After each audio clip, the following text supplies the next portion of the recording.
2020 has been a challenging year for many. And so the question is, how has the blockchain and cryptocurrency industry developed, during this time as a result of all this? I like to refer to 2020 or this decade as the visionary 20s. 2020 makes me think of sight, clear sight. And so I'm excited by it. Obviously, COVID-19 and other things have made this very challenging for a lot of people. Certainly some people and some families have been radically or drastically impacted by this virus. We've lost friends and family. But for those of us that have made it this far, it's also presented an opportunity. And during this time of confinement, in this time of quarantine and social distancing, it's provided us with an opportunity to reflect on our lives, to take a look at our homes and to get our house in order. And I don't mean that just literally, I mean it figuratively. This has been an opportunity to take a look at everything in our lives. And it's given us an opportunity to reset or restart and to determine which things are serving us and what is not. As they say, when given lemons, make lemonade. And so I hope that all of you have taken this opportunity to reflect, to better yourself, and so that we hopefully don't return to normal. Hopefully we create a better normal. And so our industry has been impacted like all industries.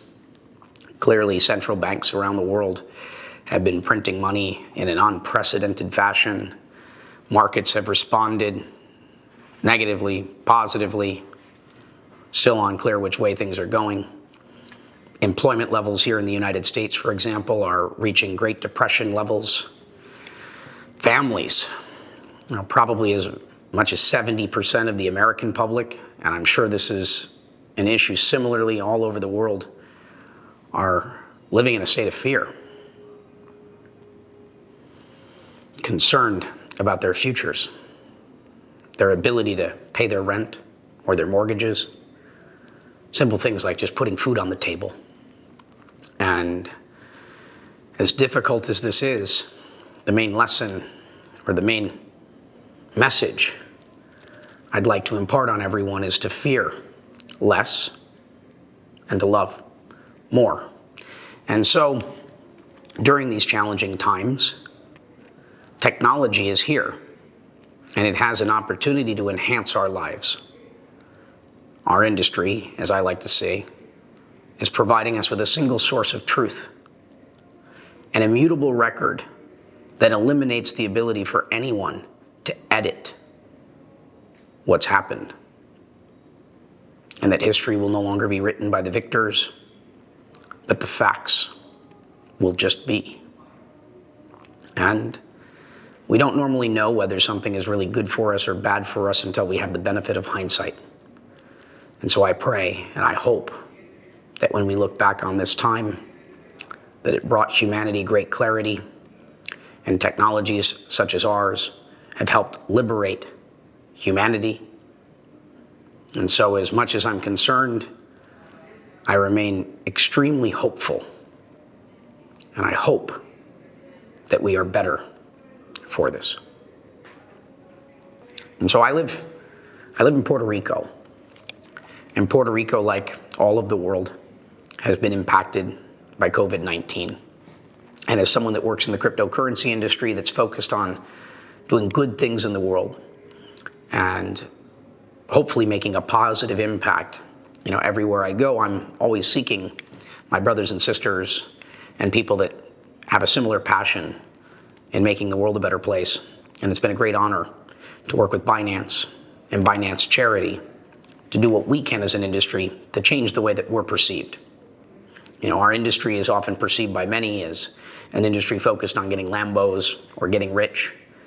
But we truly have the ability to make the world a better place. That is, I think, at the core of the philosophy of what our technology does.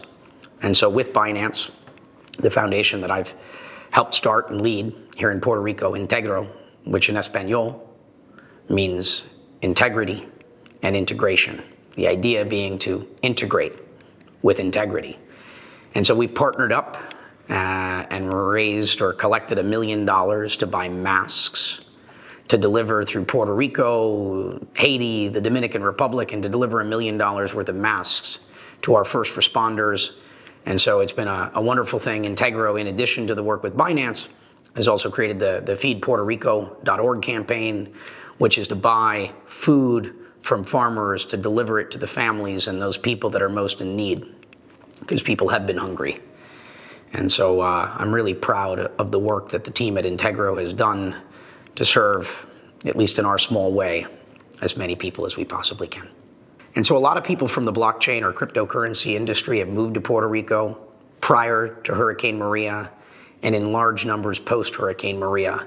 And so we have call it the human capital, those individuals that possess the intellectual capital, the social capital, in many cases the financial capital, and in some cases the spiritual capital, to take this technology that has the potential to enhance lives of people here and everywhere. And I hope many of us are working to bring solutions to this island to solve critical problems around food security and making it sustainable and ultimately regenerative, to build a resilient power grid that can sustain hurricanes and earthquakes and provide reliable power on a peer-to-peer basis.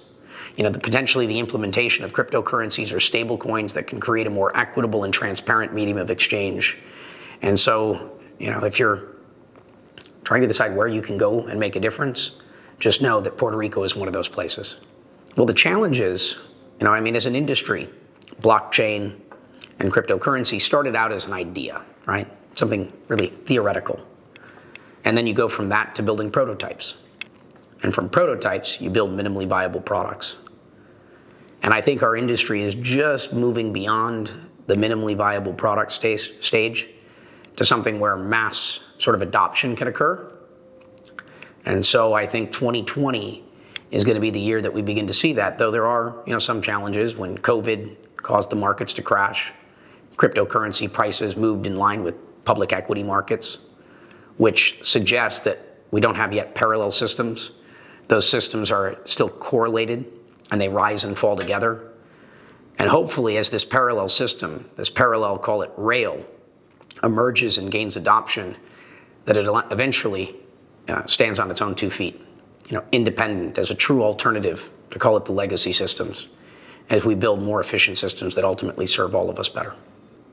To see our, call it, true or full potential is ultimately starts with building, the efficient bridges, roads, and tunnels that are safe, secure, and easy to use. And I think we're just entering that phase in our industry, so I'll call it development or evolution. And so I encourage all of us to build systems that are inclusive of everyone, that continue to be equitable, that stay true to the underlying philosophy of what we're attempting to build here. And so I think we're at the beginning of that point. As the eagle, in the 1920s, they referred to those 20s as the roaring 20s. Hopefully, as we move through this next century of 20s, that we're moving beyond roaring to soaring. And so hopefully, as an industry, we reach that true potential and help humanity to soar to its highest heights. Well, for many years, I've been traveling the world, meeting and greeting as many curious minds as I possibly can. And so that network is comprised of people from every walk in life, from many cultures and diverse backgrounds. But in terms of music and entertainment, I grew up in the entertainment industry. I grew up making movies, and I played a role in music and certainly consumed plenty of both. And so friends like Akon, I think, credit me for having brought them in, but I don't think, hopefully the message that I share has helped many of us in our journey, and it doesn't matter whether I was the person that first introduced it to you. Hopefully taking some of these, call it complex ideas, and distilling them down into simple sound bites or ideas that everyone can easily understand have helped many of you, and hopefully many more, recognize that this technology truly has the potential to make the world a better place.